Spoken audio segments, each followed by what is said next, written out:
બોલો. સાહેબ જે ઓલી પીડીએફ કાઢી પ્રિન્ટ કાઢી આપો. પ્રણામ ગુરુજી, નમો નમો. 10 જણા આવ્યા. પ્રણામ ગુરુજી.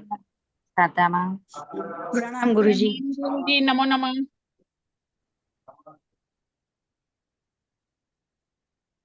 નમો નમો, પ્રણામ. પ્રણામ ગુરુજી, નમો નમઃ. શાતામાં છો? પ્રણામ સર.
અવાજ બંધ છે કે અવાજ નથી આવતો?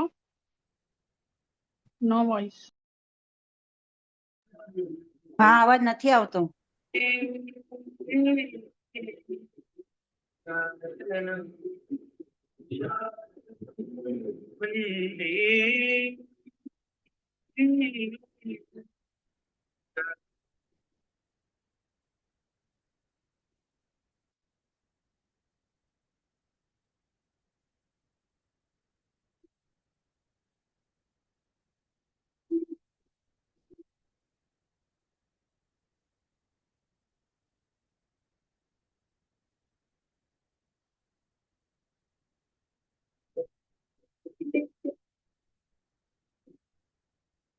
વિશ્વમાં જે શ્રેષ્ઠ છે સર્વ ધર્મમાં પૂજ્ય છે આ વિશ્વમાં જે શ્રેષ્ઠ છે સર્વ ધર્મમાં પૂજ્ય છે ઈશ્વર વિશ્વાસ છે મુનિયું ગણમ વિશ્વાસ છે મુનિયું ગણમ વિશ્વાસ છે વંદે શુદ્ધ વંદે શુદ્ધ વંદે વંદે વંદે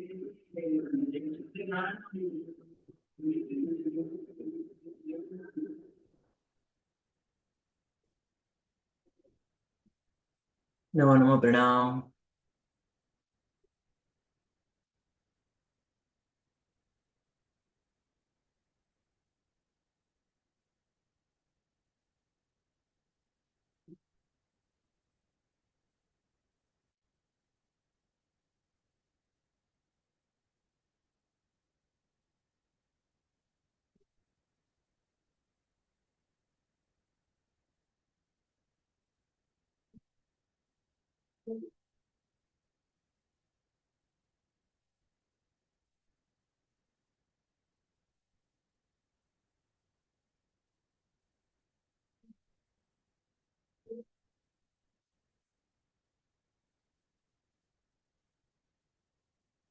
કર્મગ્રંથ 5 ની અંદર આપણે ઘાતી પ્રકૃતિ 45 એનો ક્ષયોક્ષમ ક્યાં થાય છે, કયા ગુણસ્થાનકે થાય છે એની વાત આપણે પહેલા કરી હતી. અનંતાનંદી કસાય એનો અવધેક ભાવ પહેલે અને બીજા ગુણસ્થાનકે હોય. પ્રદેશ ઉદયની સાથે ક્ષયોક્ષમ ભાવ 3, 4, 5, 6, 7, 8મું ગુણસ્થાનક નહીં. અપ્રત્યાખ્યાને 4 અવધિક ભાવ 1 થી 4 ગુણસ્થાનક, પ્રદેશ ઉદય પ્લસ સક્ષમ ભાવ 5 થી લઈને 9મું ગુણસ્થાનક. આ જ પ્રમાણે અપ્રત્યાખ્યારીય પણ તો 4 ના બદલે 5 ગુણસ્થાનક સુધી અવધિક ભાવ.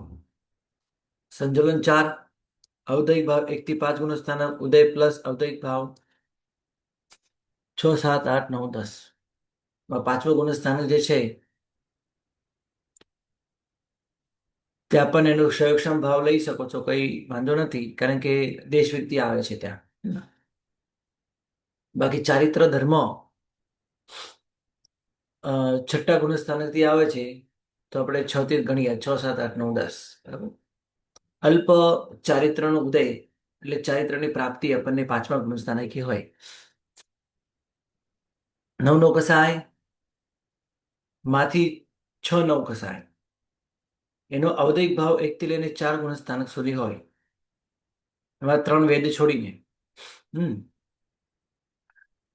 1 થી લઈને 4 ગુણસ્થાનક સુધી હોય. એટલે હાસ્ય, રતિ, અરતિ, વૈશોક, જુગુપ્સા. અને 5, 6, 7 અને 8 આ ગુણસ્થાનકે વિપાક ઉદયની સાથે, એટલે ઉદયની સાથે ક્ષયક્ષમ ભાવ હોય. કારણ કે 5મે, 6ઠે, 7મે આ બધા ગુણસ્થાનકનો ઉદય હોઈ શકે છે. ને હાસ્ય સર્પનો ઉદય આપણને ક્યાં સુધી બતાડ્યો છે?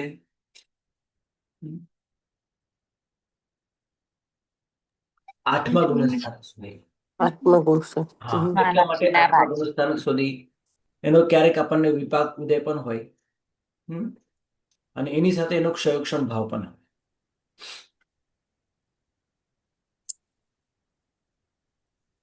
અને વેદ 3 પહેલા ગુણસ્થાનકે અવધિક ભાવ હોય, 3 વેદનો. આપણે એમાં 2 વાત સમજીએ. એમાં 1 થી લઈને 9 ગુણસ્થાનક સુધી અવધિક ભાવ, કોઈ પણ એકનો.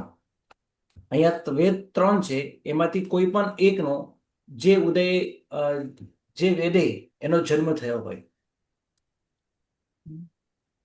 એ રીતે કોઈ પણ એકનો 1 થી લઈને 9 ગુણસ્થાનક સુધી એનો અવધિક ભાવ હોય. અને બાકીના 2નો એનો પ્રદેશ ઉદય હોય. અને ચારિત્રનું પાલન વગેરે આપણે કરતા હોય ત્યારે એનો ક્ષયક્ષમ ભાવ પણ હોય. બરાબર છે. એના ઉપરના ગુણસ્થાનકમાં એનો બિલકુલ ઔદૈિક ભાવ હોય નહીં, સંપૂર્ણ ઉપશમ ભાવ જ હોય. આ બધી પ્રકૃતિઓનો ઉપશમ ભાવ ક્યાં ક્યાં હોય એ આપણે લખ્યું નથી, એ સમજી લેજો. આ ક્ષયક્ષમ ભાવ પતી જાય એટલે ઉપશમ ભાવ સ્ટાર્ટ થઈ જાય. જેમ પ્રત્યાખ્યાના વર્ગીય 4 ની વિચારણા કરીએ તો ક્ષયક્ષમ ભાવ 9મા ગુણસ્થાનક સુધી લખે તો 9મા ગુણસ્થાનકે એનો ઉપશમ થયા પછી ઉપશમ ભાવ આવે, પછી 9મે પણ રહે, 10મે પણ રહે, 11મે પણ રહે. 12મા ગુણસ્થાનકે એ જેવું જાય જ નહીં. તો આ બધાનો ઉપશમ ભાવ જ્યાં એનો ક્ષયક્ષમ ભાવ અટકે ત્યાંથી સ્ટાર્ટ થાય અને 11મા ગુણસ્થાનકના અંત સુધી એનો ઉપશમ ભાવ હોઈ શકે. પછી જેમ જેમ ઉતરતો જાય તેમ તેમ તે કર્મનો ઉદય થાય તો એનો ક્ષયક્ષમ ભાવ પણ પાછો આવી જાય. જગન્યતિ એક સમય અને ઉત્કૃષ્ટતિ અંતર્મય.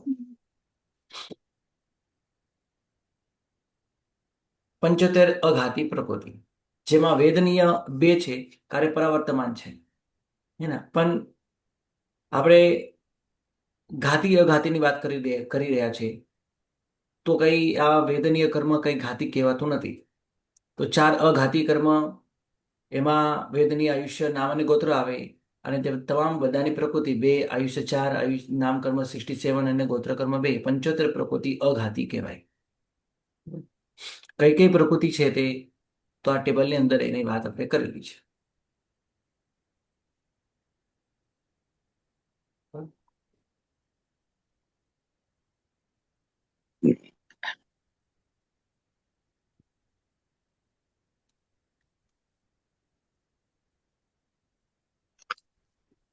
હા બોલો, શું પ્રશ્ન છે? પ્રણામ ગુરુજી.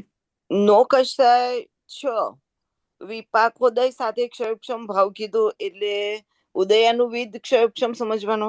જી હવે પંડિતજીની બુકમાં લખે છે કે સંજ્વલન 4 અને નો કશાયના ઉદય વખતે બી ગુણ પ્રગટે છે.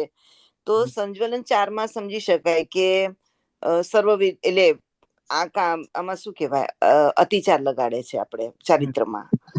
તો નો કશાય વખતે કયા ગુણ પ્રગટવાની વાત કરી? પહેલા એ સમજો, સંજોલન 4 કસાય જે છે એની સાથે કોઈ પણ બીજો કસાય હોય, અપ્રત્યાખ્યાની હોય, પ્રત્યાખ્યાની હોય કે અનંતાનુબંધી હોય, તો તે પણ એના જેવો હોય છે. સંજોલન કસાય પણ પ્રત્યાખ્યાના વર્ણ્ય જેવો, અપ્રત્યાખ્યાના વર્ણ્ય જેવો, અનંતાનુબંધી જેવો હોય છે. એટલે એ પણ એ સમય કેવો બને? સર્વઘાતી જેવો. તે ગુણનો ઘાત કરે. એટલે નીચેના ગુણસ્થાનકોમાં જે અનંતાનુબંધી હોય તો એની સાથે પ્રત્યાખ્યાને સંજોલન પણ હોય જ. એટલે સર્વઘાતી જેવો પડે. એટલે મેં લખ્યું છે 1 થી 5 ગુણસ્થાનક સુધી ઔદયિક ભાવ એનો. કેમ 1 થી 5? કારણ કે તે હંમેશા કોઈના કોઈને સાથે હોય. તો 1 થી પહેલે બીજી અનંતાનુબંધીની સાથે હોય, પછી ત્રીજે ચોથે અપ્રત્યાખ્યાનીય સાથે હોય, ચોથે ગુણસ્થાનકે 5મે ગુણસ્થાનકે પ્રત્યાખ્યાન વર્ણીય સાથે હોય. એટલે સર્વઘાતી જેવો બને. એટલે એ 1 થી 5 ગુણસ્થાનક સુધી એનો ઔદયિક ભાવ જ કહેવાનો.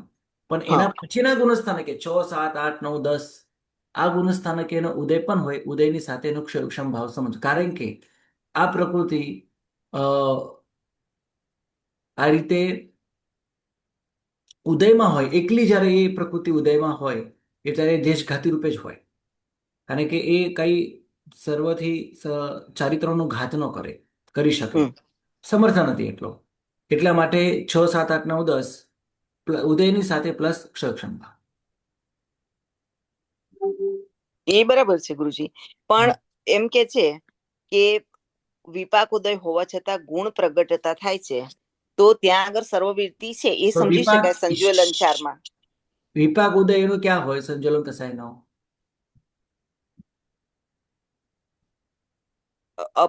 પ્રત્યાખ્યાને વર્ણીય ગયા પછી. હા, એના એકલા વિપાક ઉદયની વાત સમજવાની. હા, બરાબર છે. હા તો બોલો. એટલે ત્યાં આગળ એનો વિપાકોદય હોવા છતાં ગુણ પ્રગટતા એટલે સર્વવીરતી છે એ સમજી શકાય. પણ નો કશાય છે એના વિપાકોદય હોવા છતાં ગુણ પ્રગટતામાં કયા ગુણની પ્રગટતા સમજવાની?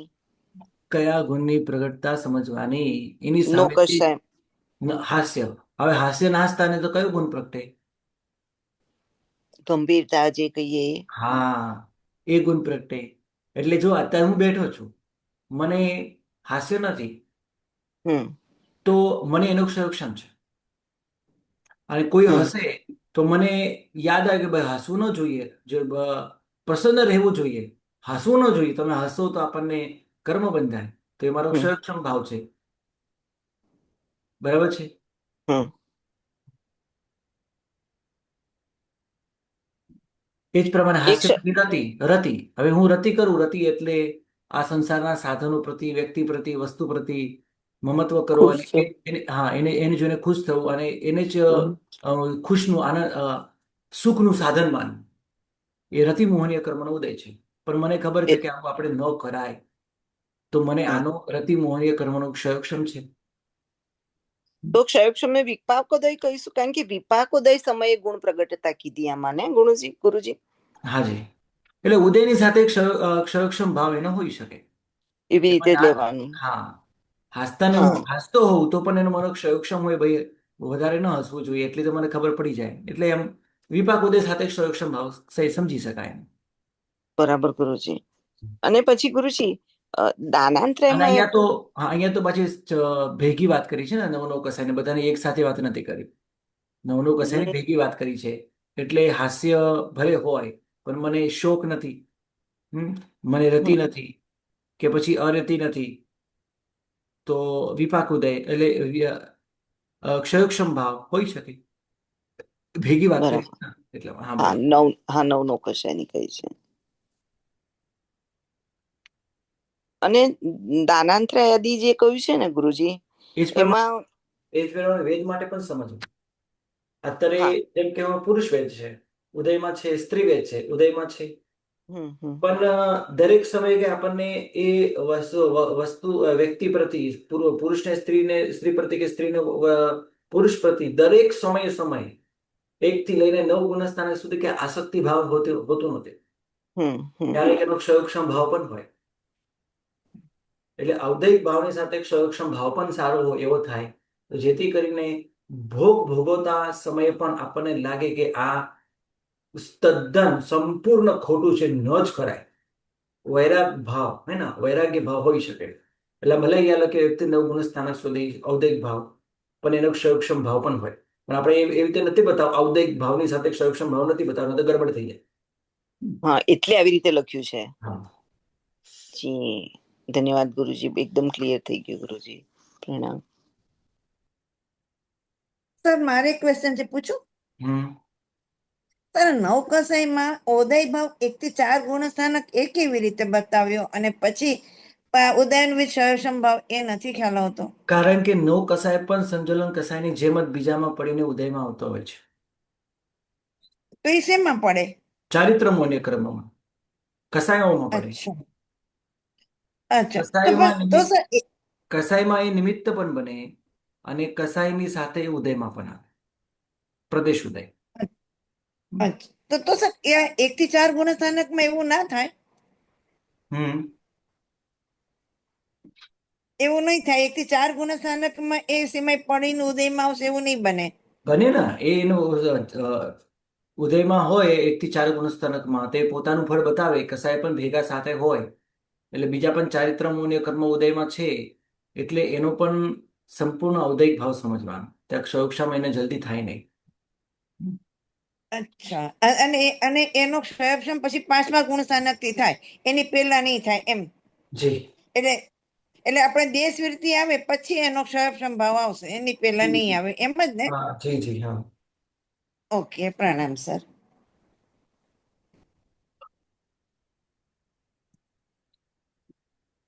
હવે આપણે આગળ વધીએ અને આગળની વાત કરીએ. હાજી, પ્રશ્ન છે, બોલો.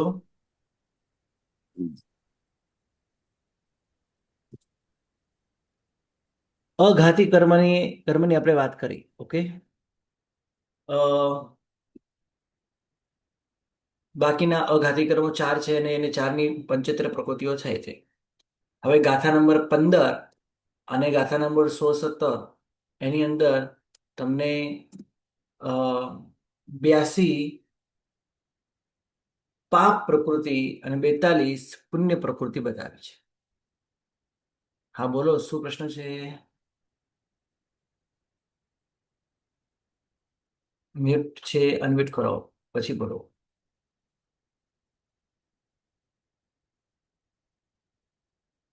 તમે નામ લખજો જેથી કરીને આ અક્ષરીના આપણે નામ લઈ શકીએ.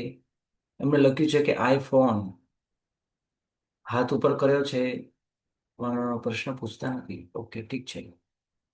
મ્યુટ છે, અનમ્યુટ કરીને બોલજો તો ખ્યાલ આવે.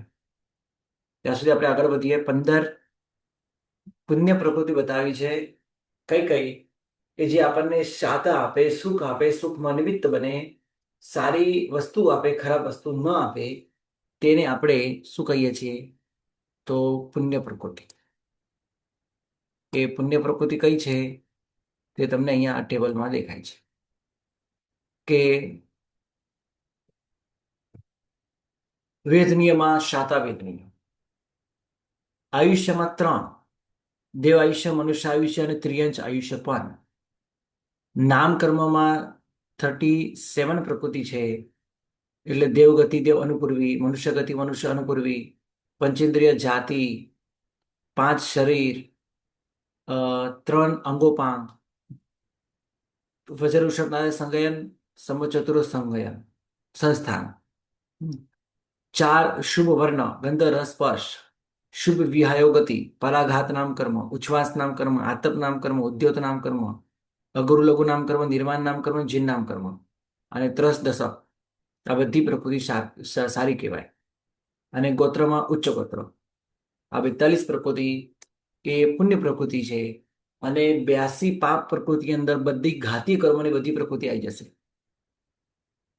જ્ઞાનાવન્ય 5, દર્શનાવન્ય 9, વેદનીયમાં અશાતા વેદનીય, મોહનીયમાં 26 પ્રકૃતિનો બંધ એ, આયુષ્યમાં 1 નરક આયુષ્ય ખરાબ, ગોત્રમાં 1 નિજ ગોત્ર ખરાબ, અંતરાયમાં 5 અંતરાય ખરાબ. અને નામ કર્મમાં 34 પ્રકૃતિ. કઈ કઈ? તો ત્રિયંજ દ્વિક, ત્રિયંજ ગતિ અનુપૂર્વી, નરક ગતિ નરક અનુપૂર્વી, એકેન્દ્રિય વેન્દ્રિય તેન્દ્રિય ચૌન્દ્રિય જાતિ ખરાબ કહેવાય, ત્યાં જવું. 5 સંગયન, 5 સંસ્થા ખરાબ, અશુભ વર્ણગંધ્ર સ્પર્શ અને અશુભ વિહાયો ગતિ, ઉપઘાત નામ કર્મ, પોતાના અંગોપાંગથી પોતે દુઃખી થાય તે, સ્થાવર દશક. અને આ પ્રમાણે 34 પ્રકૃતિ નામ કરવાની એ અશુભ છે. આ રીતે 82 પ્રકૃતિ એ અશુભ કહેવાય છે. અશુભ ફળ આપણને આપે છે. પ્રશ્ન?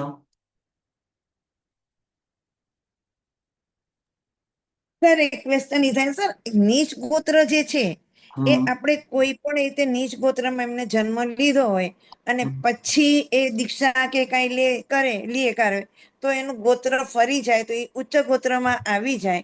તો એવી એક કે બીજી કોઈ પ્રકૃતિ છે કે જે પેલા પાપ હોય ને પછી પુણ્યમાં ફરી જાય એવું કઈ? શુભ અશુભ પણ છે. શાતા વેદની અશાતા, શાતા અટકી જાય ને એ ઉદયમાં આવી જાય. શાતા એ તો અશાતા. સર પરાવર્તન પ્રકૃતિ થઈ. હા, એટલે જેટલી એટલે પરાવર્તમાન પ્રકૃતિઓ છે આ બધામાં આવું સંભવ છે. કઈ કઈ પરાવર્તમાન પ્રકૃતિ આગળ તમને આવે છે? સર નીચ ગોત્ર તો પરાવર્તનમાં નથી ને, ગોત્ર છે તો એ ના છે એક છે કોણ કહે છે નથી? ના સર, હું પૂછું છું, મને ખબર નથી પૂરી. જો આવે છે ને પરાવર્તમાન 51 પ્રકૃતિ ઉચ્ચ ગોત્રની અચ્છા આગળ આવે જ છે. અચ્છા અચ્છા. એટલે સર, એટલે આ એક જ ભાવને આપણે સમજવાનું ને, કેમ કે ઉચ્ચ ગોત્ર ને નીચ ગોત્રમાં થઈ જાય એવી રીતે? હા, એક જ ભાવમાં થઈ શકે. ઘણી બધી પ્રકૃતિ એવી છે કે એક ભાવમાં પણ આ રીતે થઈ શકે છે. અચ્છા, ઓકે આગળ ઓકે. પણ બતાવે છે પ્રકૃતિ. પ્રણામ સર. સ્થાવર દશકની અંદર પણ ઘણી બધી પ્રકૃતિ અચ્છા ઘણી બધી પ્રકૃતિ એવી છે. સૌભાગ્ય, દુર્ભાગ્ય, સુસ્વર, દુસ્વર, ખરાબ સ્વર હોય પછી એકદમ સારો થઈ જાય, સારો હોય તો ખરાબ થઈ જાય, આવું સંભવ છે. આગળ આવે છે. અચ્છા. તો હવે સંભવ છે. અચ્છા ઓકે. પુણ્ય પ્રકૃતિ 42, પાપ પ્રકૃતિ 82. બરાબર છે. ચલો આપણે આની વાત કરી. હવે વાત કરીએ છીએ પરાવર્તમાન પ્રકૃતિ. આની અંદર પણ ઘણા બધા પ્રકાર છે, ઘણા બધા ભેદો છે, હે ને? અ, એની વાત આપણે કરીશું. પરાવર્તમાન, અપરાવર્તમાન, એની અંદર પણ ઉદયવતી હોય ત્યારે પરાવર્તમાન, બંધમાં પણ અપરાવર્તમાન, એ બંધ ઉદયની પણ આપણે સાથે વાત કરશું. સૌથી પહેલી 18મી ગાથાની અંદર આપણને 29 પ્રકૃતિ બતાવી છે કે અપરાવર્તમાન પ્રકૃતિ છે. હવે પરાવર્તમાન એટલે શું અને અપરાવર્તમાન એટલે શું? પહેલા પરાવર્તનની વાત કરી લઈએ. જે પ્રકૃતિઓ બીજી પ્રકૃતિઓના બંધ કે ઉદયને અટકાવીને પોતાના બંધ અને ઉદયને દેખાડે તે પરાવર્તમાન. ફરીથી બોલું. બંધ ઉદય આ બંનેની વાત તો તમને ખબર જ છે, હે ને? બંધ કોને કહેવાય, ઉદય કોને કહેવાય? પણ જે પ્રકૃતિને બીજી પ્રકૃતિના બંધ ઉદયને અટકાવે, જે પ્રકૃતિ બીજી પ્રકૃતિના બંધ કે ઉદયને અટકાવે અને પોતાના બંધ કે ઉદયને દેખાડે તે પરાવર્તમાન પ્રકૃતિ કહેવાય. અને બરાબર આનાથી વિપરીત અપરાવર્તમાન પ્રકૃતિ.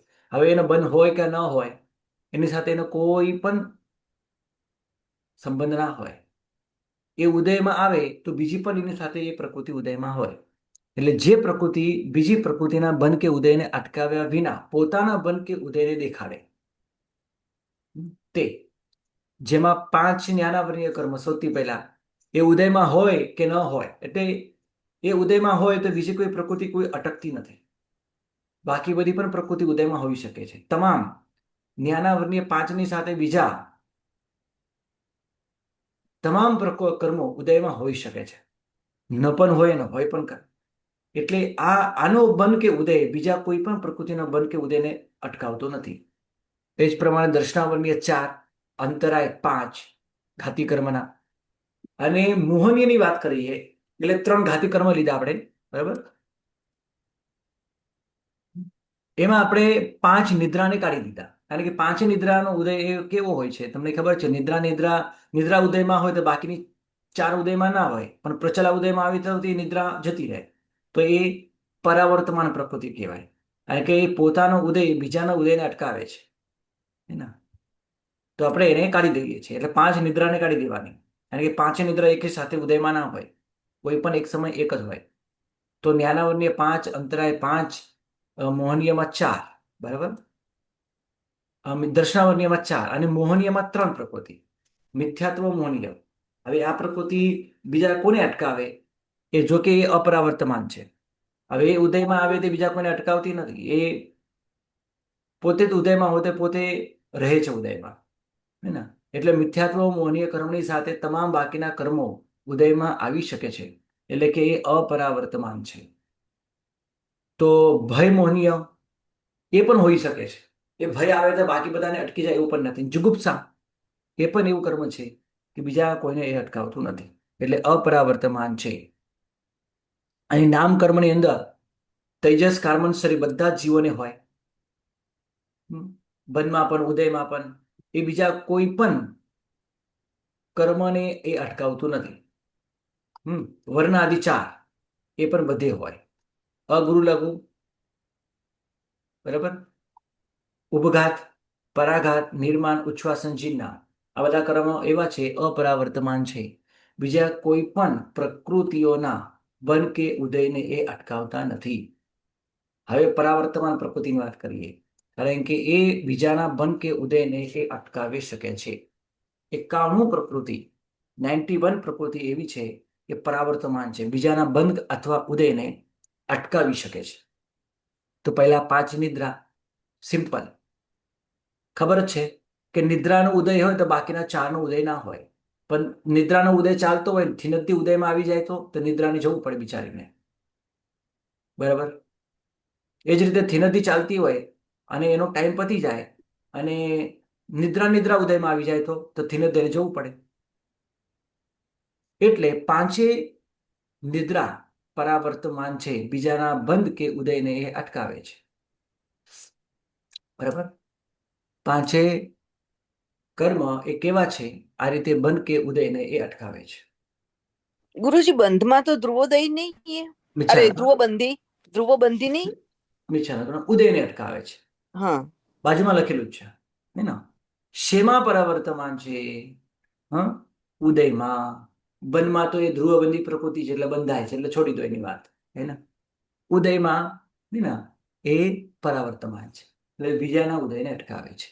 વેદનીય બે, શાતા અને અશાતા, એ તો આમ ખબર પડી જાય એમ છે. એ બનમાં પણ અને ઉદયમાં પણ. જો શાતા વેદનીયનો બંધ થતો હોય તો અશાતાને અટકાવી દે. એ જ રીતે બનમાં પણ એનું શાતા વેદને બંધ થતો હોય તો અશાતાને બંધને અટકાવી દે. અશાતાનો ઉદય થતો હોય તો શાતાના ઉદયને અટકાવી દે. એટલે આ બનમાં પણ પરાવર્તમાન અને ઉદયમાં પણ પરાવર્તમાન.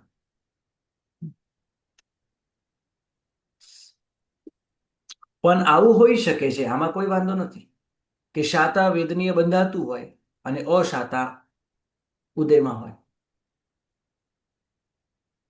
શાતા વેદનીય બંધાતું હોય કારણ કે સહન કરતો હોય,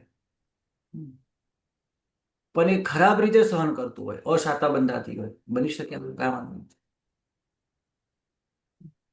આપણે પુણ્યાનુબંધી પુણ્ય કહીએ ત્યાં શાતા અને શાતા ઉદયમાં હોય અને શાતા જ બનમાં પણ હોય. પણ પુણ્યાનુબંધી પાપ એટલે પુણ્યનો અનુબંધ ચાલતો હોય અને પાપ ઉદયમાં હોય, આવું બની શકે છે.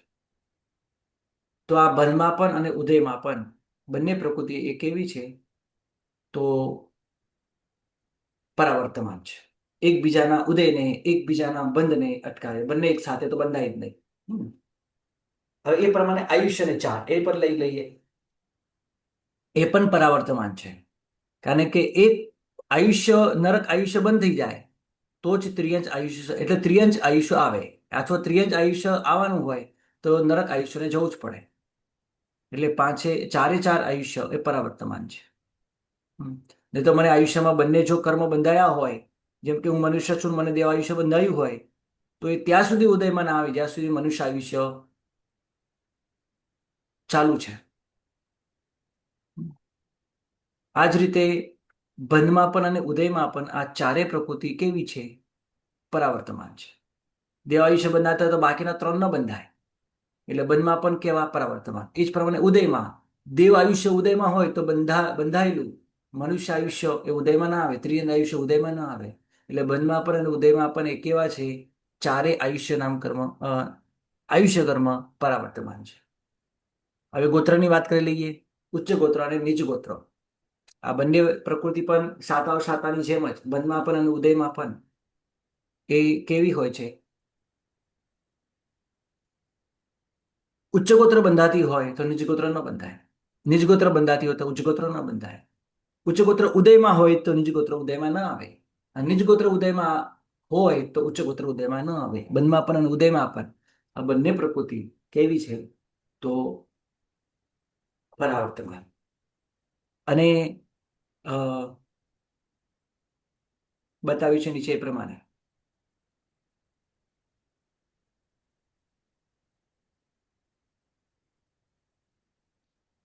પંચાવન નામકર્મમાંથી 51 નામકર્મ બંધમાં અને ઉદયમાં એ પરાવર્તમાન છે.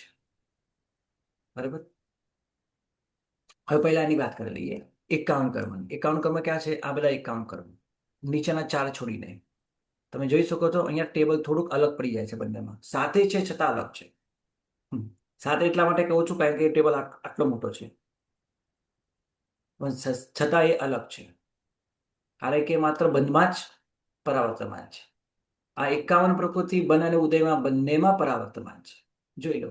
ચારે ગતિ એક સાથે કે ચારે ગતિ ઉદયમાં ના હોય.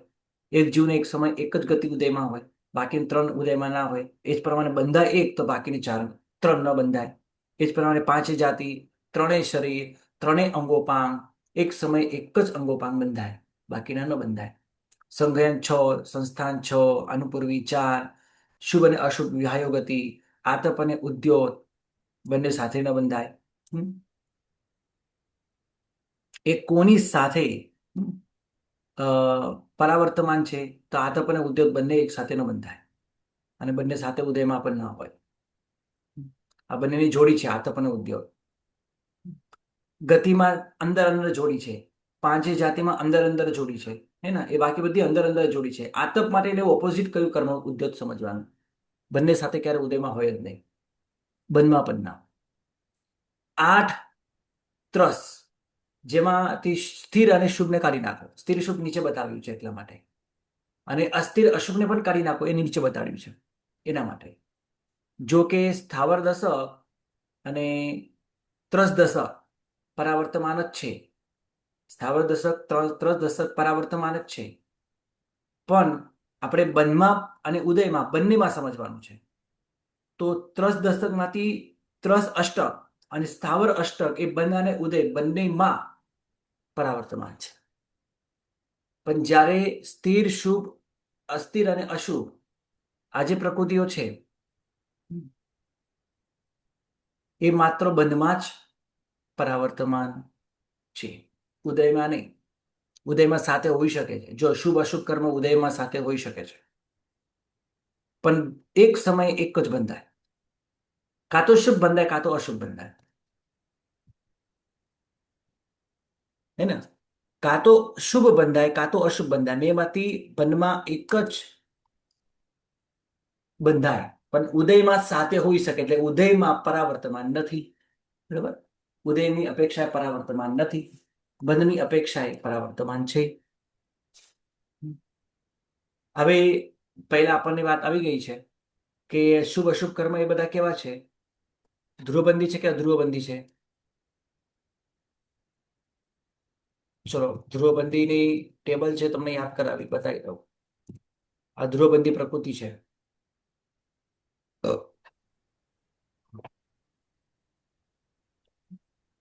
અગુરુ લઘુ ધ્યેય અને લોપ. અધ્રુવબંધી છે. એટલે આ ધ્રુવબંધી અધ્રુવબંધીની કોઈ વાત નથી આવતી શુભ અશુભ માટે, બરાબર? એ કે હંમેશા બંધાય એવું નહીં, પણ જ્યારે બંધાય, બરાબર, એ સાથે ન બંધાય. સ્થિર અશુભ વગેરે ઉદયમાં તમે જોઈ શકો છો. જો સ્થિર અસ્થિર શુભ અને અશુભ ધ્રુવોદય પ્રકૃતિ છે. શુભ અને અશુભ બંને સાથે ઉદયમાં હોઈ શકે, પણ બંને એક સાથે ક્યારેય ન બંધાય.